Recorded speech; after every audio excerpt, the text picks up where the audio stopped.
আমরা সিম্পসন 1/3 যে মেথডটা আছে তার আগে আমরা ফ্লো চার্টটা দেখে নিই। ফ্লো চার্টটা দেখে নিলে তারপরে তার একটা অঙ্ক আমরা দেখব, কারণ পরীক্ষায় আমাদের ফ্লো চার্ট আসতে পারে, কোনো অঙ্ক আসতে পারে বা অ্যালগোরিদম নিতে দিতে পারে। তাহলে সেই জন্য আমরা আগে ওটার ফ্লো চার্টটা দেখে নিই।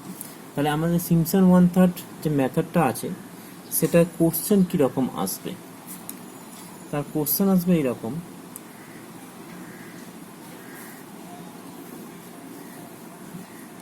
কোশ্চেন আসবে এইরকম: find the area of the function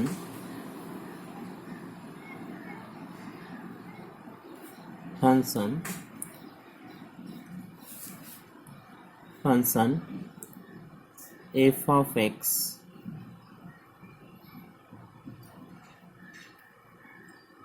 lower limit to upper limit dx using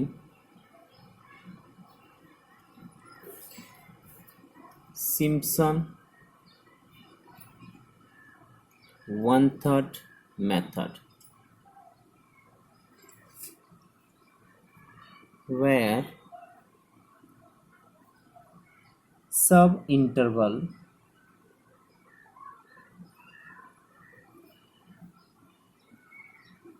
equals to n।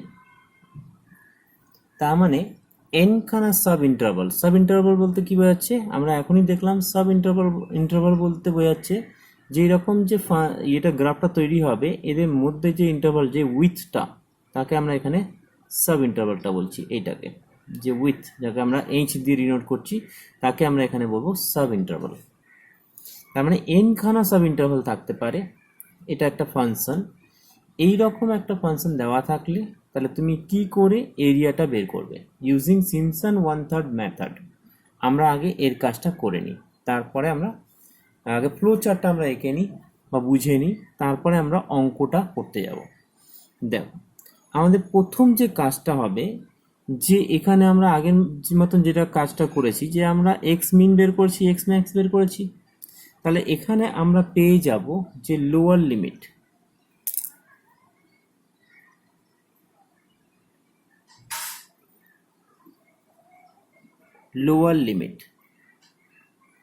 Equals to, এখানে দেওয়া থাকবে, suppose lower limit equal to দেওয়া থাকলো এ, আর এটা আপার লিমিট দেওয়া আছে B. Upper limit equals to দেওয়া আছে B. Number of sub interval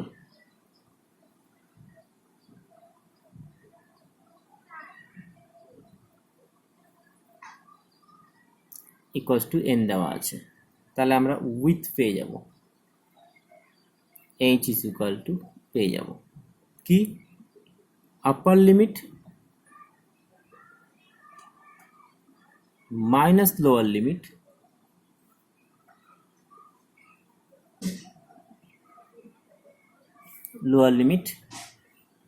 by N. তার মানে B minus A by N. ফার্স্টে আমরা এইটুখানি কাজটা সবার আগে আমরা এটা করে নিয়ে আমরা এইচটা ক্যালকুলেট করে নেব। এরপর আমাদের কি কাজ হবে সেটা আমরা দেখছি। তাহলে সেম জিনিসটাকে আমরা একটা ফ্লো চার্ট দিয়ে আমরা বোঝার চেষ্টা করি। এইটা হচ্ছে স্টার্টের মধ্যে তোমাকে এখানে কি কি দেওয়া থাকবে, রিড করতে হবে আমাদেরকে। কি কি রিড করতে হবে? রিড আপার লিমিট, কমা লোয়ার লিমিট,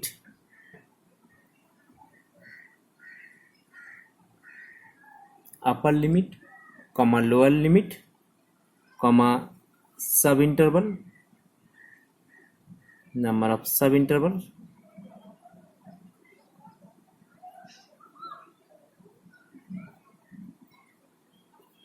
তার মানে এইটা আমাদেরকে প্রথমে রিড করে নিতে হবে। হয়ে গেল ফার্স্ট স্টেপ, এটা আমাদের হলো। নেক্সট স্টেপ কি হবে? Calculate H. এইচটা আমাদেরকে ক্যালকুলেট করতে হবে।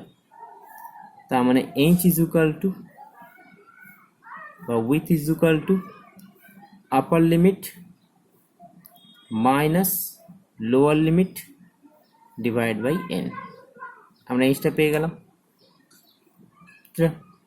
এবার আমাদেরকে এইভাবে এই কাজটা করেই যেতে হবে বারবার বারবার। কি জিনিসটা বুঝবে? আমাদের নেক্সট কাজ যেটা হবে সেটা আমাদেরকে এখানে চেক করে নিতে হবে যে সবসময় আপার লিমিট গ্রেটার দেন হবে লোয়ার লিমিট থেকে, তাহলে আমরা এই কাজটা করে যাব। ঠিক আছে,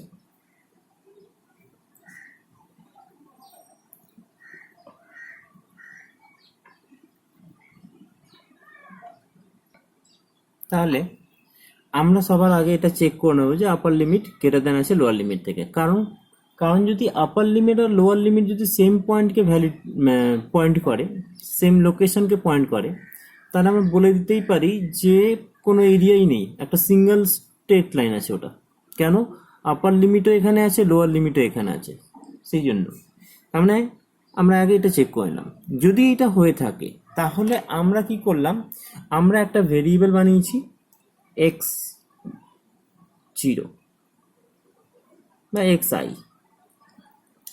xi এর মধ্যে আমরা ইনিশিয়ালাইজ করে দিলাম লোয়ার লিমিট ইনিশিয়ালাইজ করে দিয়েছি। এবার আমরা কি করছি, এবার আমরা যে ফাংশনটা ছিল ওই ফাংশনের মধ্যে x অফ i এর মান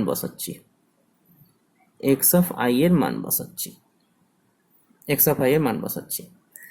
তো আমাদের যে ফাংশনটা ছিল, যে ফাংশনটা কিছু একটা ফাংশন হতে পারে, ধরে নিলাম a x square plus B X plus C, কিছু একটা ফাংশন, তার মধ্যে ওটাকে মান বসাচ্ছি। মান বসালে পরে নিশ্চয়ই একটা আমরা ভ্যালু পাবো, x0 x1 এইভাবে করে আমরা ভ্যালু পাবো। ভ্যালুগুলো স্টোর করছি। মান বসানোর হয়ে গেলে তারপর আমরা এক্স অফ আই প্লাস ওয়ানটাকে বের করছি। তো এটা x of I plus H কেন বের করছি, প্রত্যেকটা স্টেপ আমরা জানতে পারবো, বের করছি। এবার এইটা যদি আমাদের থেকে ছোট হয়, কার থেকে? যদি আমাদের x of I plus one যদি লেস দেন হয় আপার লিমিট থেকে, ইয়েস, যদি লেস দেন হচ্ছে, তাহলে আবার আমরা এই কাজটা করব। যদি নো হয়, নো, তাহলে আমরা স্টপ করে যাব। স্টপ করার পর এবার এখানে যদি নো হয় তাহলে আমরা এদিকে বেরিয়ে যাব, স্টপ করে যাব। স্টপ করে আমরা সিম্পসন 1/3 ফর্মুলা পুট করব।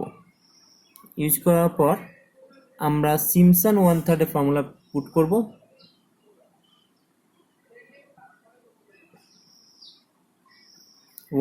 ফর্মুলাটা পুট করব আর আমরা এরিয়া ক্যালকুলেট করে নেব। এন্ড কি আছে সিম্পসন 1/3 ফর্মুলা আমরা কিছুক্ষণ পরেই আসছি। তার মানে আমরা আগে এইটুখানি অঙ্কটা বুঝি, যে অঙ্কটা আমাদেরকে কি দেওয়া থাকবে, আর আমরা এইগুলো বলতে কি বোঝাচ্ছে, H plus one x I plus one is equal two x of I plus H বলতে কি বোঝাচ্ছে জিনিসটাকে। আমরা একটা ম্যাথের এক্সাম্পল নিলে এই পুরো আইডিয়াটা আমাদের ক্লিয়ার হয়ে যাবে। তাহলে আমরা একটা ম্যাথের এক্সাম্পল নিই। মনে করো আমাদের একটা সিম্পল একটা এক্সাম্পল, আদৌ দেখা যাচ্ছে, মনে করো আমরা এখানে একটা ম্যাথের একটা এক্সাম্পল নিচ্ছি। আমরা কোশ্চেনটা হচ্ছে এইরকম,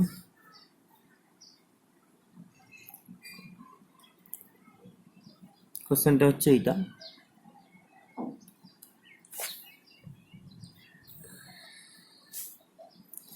find area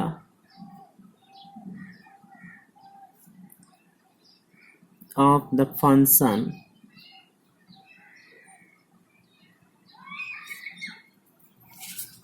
or equation, যেটা বলছি 1 to 5 x by 1 plus x dx, where n is equal to, n টা হচ্ছে নাম্বার অফ সাব ইন্টারভাল, আমরা জানি n is equal to 5, এটা দিয়েছে। তাহলে আমাদের যে কোশ্চেনটা, যে ফ্লো চার্টে যে কোশ্চেনটা পড়েছি, দিকটা দেখো সবার সঙ্গে সব কিছু মিল আছে। Find the area of the function, ফাংশনটা দিয়েছে, তাহলে লোয়ার লিমিট কত হয়ে গেল 1, আপার লিমিট কত হয়ে গেল 5, এটা একটা ফাংশন ছিল, এখানে ফাংশনটা কিছু আলাদা লিখেছে dx, আর নাম্বার অফ সাব ইন্টারভাল দিয়ে দিয়েছে n, using Simpson 1/3 method, using Simpson 1/3 method. Simpson 1/3 method use করে আমরা এটা বের করব। তাহলে অ্যান্সারটা দেখি আমরা কিভাবে অ্যান্সারটা বের করতে পারি। অ্যান্সার বের করার সময় আমরা এখানে বলছে যে, তার মানে আমরা এখানে কি কি পাচ্ছি, তার মানে আমরা স্টার্ট করলাম, এখানে আমরা লোয়ার লিমিট পেয়ে গেছি, lower limit is equal two পেয়ে গেছি 1, আপার লিমিট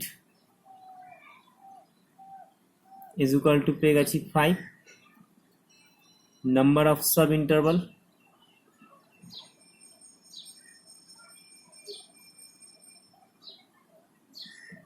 হয়ে গেছে আমাদের 5। তার মানে এইগুলো আমরা পেয়ে গেছি, এগুলো আমরা লিস্ট করে নিয়েছি। এরপর আমাদেরকে বের করতে হবে with h is equal to কি, ফর্মুলা কি ছিল, lower limit upper limit minus lower limit divide by n।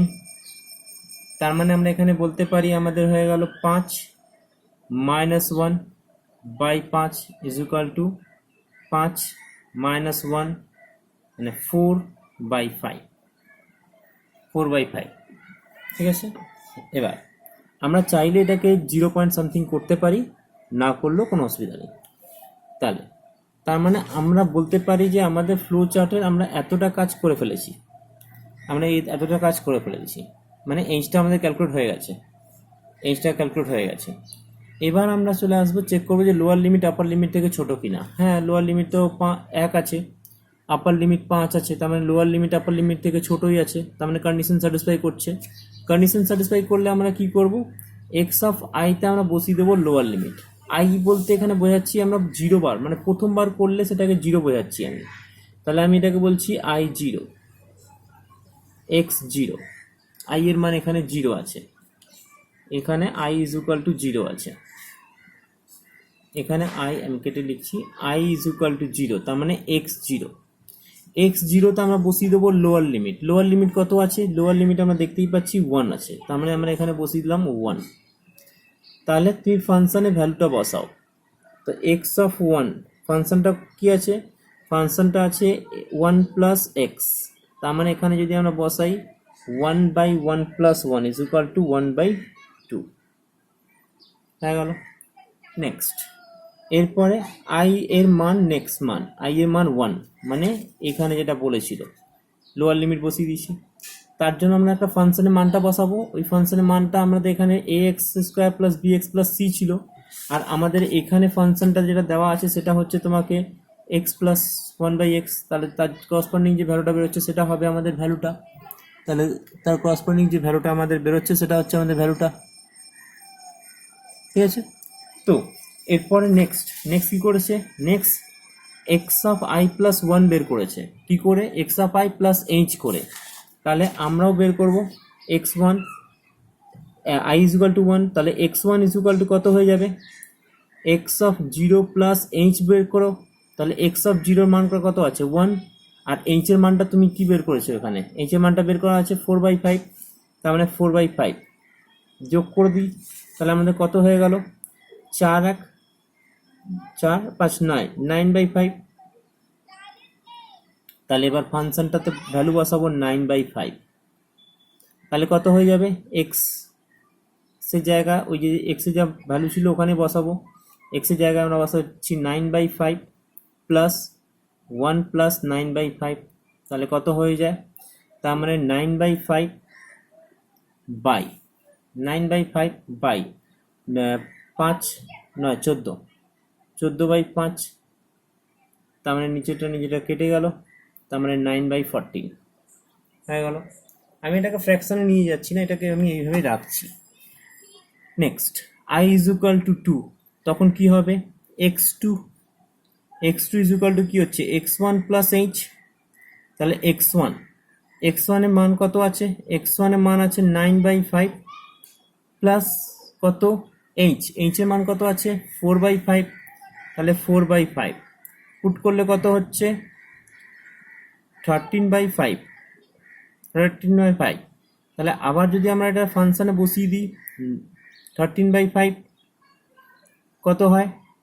x by 1 plus X, 13/5 by 1 plus 13/5, তাহলে কত হচ্ছে?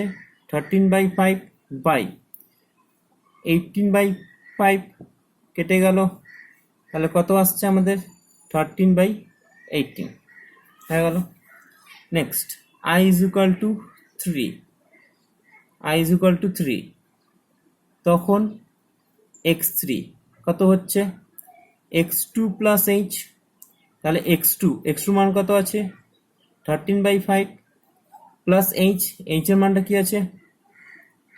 বাই 5, তাহলে যোগ করি কত হচ্ছে? 17/5, তাহলে আবার আমরা ফাংশনে বসাবো, ফাংশনটা আমাদের এটাই ছিল, তার মানে আমরা যদি এখানে মান বসাই, x এর মান বসাই যদি আমরা, কত? 17/5, তাহলে কত হয়? 17/5 প্লাস 1 প্লাস 17/5, 17 প্লাস 5 22, তার মানে 17/5 22/5, 5 কেটে গেল, 5 কেটে গেল, তো 17/22 চলে এলো। ক্লিয়ার? আবার আমরা কেন আবার করছি? কারণ হচ্ছে এক্স আপারের মানের পর্যন্ত এখনো পৌঁছায়নি, আমরা কিছুক্ষণ পরেই জানতে পারবো জিনিসটা। x ইজ ইকুয়াল টু 4, কত হবে? x4 এর ভ্যালু কত হবে? x4 এর ভ্যালু হবে x3 প্লাস h, x3 কত? 17/5 প্লাস h কত? বারবার করেছি 4/5, তাহলে এখানে যোগ করলে কত হচ্ছে? 21/5, তার মানে আমাদের ফাংশনে বসাতে হবে x প্লাস 1/x, এই ফাংশনটাতে বসাবো আমরা কত? 21/5, তার মানে 21/5, তার মানে 21/5 1 প্লাস 21/5 করলে কত হচ্ছে? 21/5 বাই 21 প্লাস 5 মানে 26/5, 5 কেটে গেল, 5 কেটে গেল, তার মানে 21/26। আবার যদি আমরা করি i ইজ ইকুয়াল টু 5, তাহলে x5 is equal two x4 plus h, x4 কত? 21/5 প্লাস 4/5 ইজ ইকুয়াল টু, যদি আমরা বের করি তাহলে কত বেরোচ্ছে? 25/5, কেটে দিলে কত বেরোচ্ছে? 5। এবার এফ অফ এক্স এর মানটা বসাবো, x প্লাস 1/x, তার মানে এখানে যদি বসিয়ে দিই এক্স সে জায়গায় আমরা যদি 5 বসাই, প্লাস 1/5, তার মানে 5/6। এখানে দেখো আপার লিমিট কত ছিল তোমার? 5, আপার লিমিট আমাদের কত ছিল? 5, আর এখানে আপার লিমিট কত ছিল? 5, আর এখানে যে ভ্যালুটা এসেছে সেটাও এসেছে 5, তার মানে আপার লিমিটে যতক্ষণ না সমান হচ্ছে তোমাকে এই কাজটা করে যেতেই হবে বারবার, সেই জন্য আমরা এই কাজটা করে দিয়ে গেছি। এবার যেহেতু আপার লিমিটে সমান হয়ে গেছে, তাহলে আমরা সিম্পসন 1/3 মেথডের মধ্যে ভ্যালুটাকে আমরা জাস্ট পুট করে দেবো, ফর্মুলাটাতে আমরা জাস্ট পুট করে দেবো, তাহলে আমাদের যে অঙ্কটা মানে ভ্যালুটা বেরোবে সেটাই হবে এই সারফেসের এরিয়াটা। ঠিক আছে, তাহলে আমরা এর ভ্যালুটা দেখার জন্য আমরা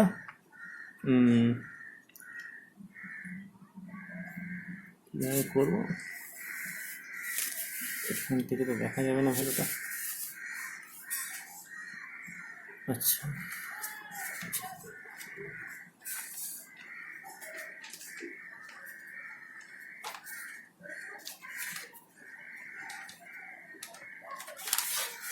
যেহেতু পেজটা চেঞ্জ করলে আমরা অ্যান্সারটা ভ্যালুগুলো দেখতে পারবো না, সেই জন্য আমি পেজটা চেঞ্জ না করে অন্য খাতায় করে দিচ্ছি।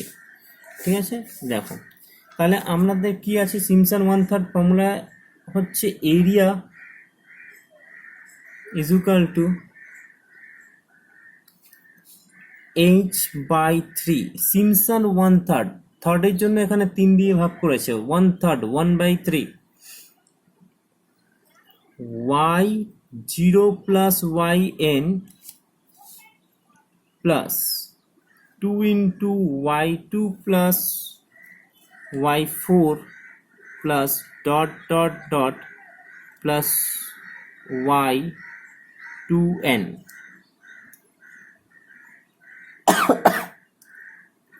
Plus 4 into y1 plus y3 plus dot dot dot plus y2n minus 1। ঠিক আছে, তার মানেটা কি বোঝাচ্ছে এটা বুঝতে একটু প্রবলেম হলেও হতে পারে এতটা। এইটা হচ্ছে আমাদের সিম্পসন 1/3 এর ফর্মুলা। উনি কি বলছেন, সিম্পসন 1/3 ফর্মুলাটা বলল যে প্রথমে, আচ্ছা আমরা এটা ছোটবেলায় পড়েছি যে y মানেই হচ্ছে এফ অফ এক্স, কারণ ছোটবেলায় আমরা করতাম dy/dx is equal two F dash x, তাই না? তার মানে হচ্ছে y is equal two F of x. তো এফ অফ এক্স বলো বা y বলো, তার মানে y0 is equal two F x zero, yn মানে লাস্টের আপার লিমিটটাকে বোঝাচ্ছে। তাহলে আমরা এবার ফর্মুলাটাতে বসাই, তাহলে আমাদের এরিয়া ইজ ইকুয়াল টু হচ্ছে 1/3 ইন্টু এইচ। আমাদের এখানে y0 হচ্ছে প্রথমেরটা, তার মানে এটা হচ্ছে আমাদের প্রথমেরটা হচ্ছে y0, এখানে i এর মান দেখো 0 ছিল, সেই জন্য এটাকে y0 বলা হবে। তাহলে আমরা এখানে বলে দিচ্ছি y0 প্লাস yn বলতে আমাদের লাস্টেরটাকে বোঝাবে, তার মানে আমাদের yn বলতে এখানে i এর মান কত আছে, i এর মান আছে দেখো এখানে 5 আছে, এখানে 5 আছে i এর মান, তার মানে yn বলতে y5 কে বোঝাচ্ছে, হয়ে গেল। প্লাস 2 ইন্টু ইভেন, যেখানে যেখানে ইভেন সংখ্যা আছে, ইভেন সংখ্যা কোথায়, ইভেন সংখ্যা আছে, ইভেন সংখ্যা কোথায় কোথায় আছে ভালো করে দেখো। ইভেন বলতে ফার্স্টটা আর লাস্টটা ছেড়ে দাও, y0 আরynটা আমরা ছেড়ে দিলাম, y0 আর yn ছেড়ে দিলে মাঝখানে যারা বেঁচে থাকে তারা কি আছে, এটাকে আমি বলতে পারি y1 y2 y3 y4, তার মানে y এর মানগুলো তো এটা, তার মানে এটা হচ্ছে তোমাকে y1, এটা হচ্ছে y2, এটা হচ্ছে y3, এটা হচ্ছে y4, এটা আর বলবো না কারণ ফার্স্ট লাস্ট বাদ। তাহলে ইভেন কোথায় কোথায় আছে, এটা তো y1, এটা তো ইভেন নয় অড, এটা হচ্ছে y2, তার মানে এখানে আমরা লিখবো y2 প্লাস আবার একটা ইভেন কোথায় আছে, এটা y3, তাহলে ইভেন নয় এটা অড, তার মানে y4 বলতে এইটাকে বোঝাচ্ছে y4 plus 4 into odd number y1 plus y3। কেন আমি দুটো কেন লিখলাম, কারণ এখানে আমার এর থেকে বেশি নেই, কমপ্লিট। তাহলে এবার আমরা যদি বলি এইচ এর মান কত বেরিয়েছিল, এইচ এর মান আমাদের এখানে বেরিয়েছিল 4/5 বাই 3। y0 মানটা কত বেরিয়েছিল, y0 মানটা বেরিয়েছিল হাফ, y0 মানটা আমরা লিখছি হাফ প্লাস y5 এর মান কত বেশি ছিল, y5 এর মান আমাদের লাস্টেরটা যেটা আছে সেটা বেরিয়েছিল, y5 এর মান বেরিয়েছিল 5/6, তাহলে আমরা এখানে লিখছি 5/6। নেক্সট এরপরে প্লাস 2 ইন্টু y2 এর মান আমাদের কত বেরিয়েছিল 13/18, তাহলে আমরা এখানে লিখবো 13/18 প্লাস y4 এর মান আমাদের কত বেরিয়েছিল 21/26, তাহলে এখানে লিখবো 21/26 প্লাস 4 ইন্টু y1, তাহলে y1 এর মান আমাদের কত বেরিয়েছিল? y1 এর মান বেরিয়েছিল আমাদের 9/14, 9/14 প্লাস y3 এর মান কত বলেছিল? 17/22, তাহলে 17/22 হয়ে গেল। এবার সিম্পল এদেরকে যোগ করব, যোগ করে যে ভ্যালুটা আসবে সেটাই হবে আমাদের অ্যান্সার। ক্লিয়ার জিনিসটা?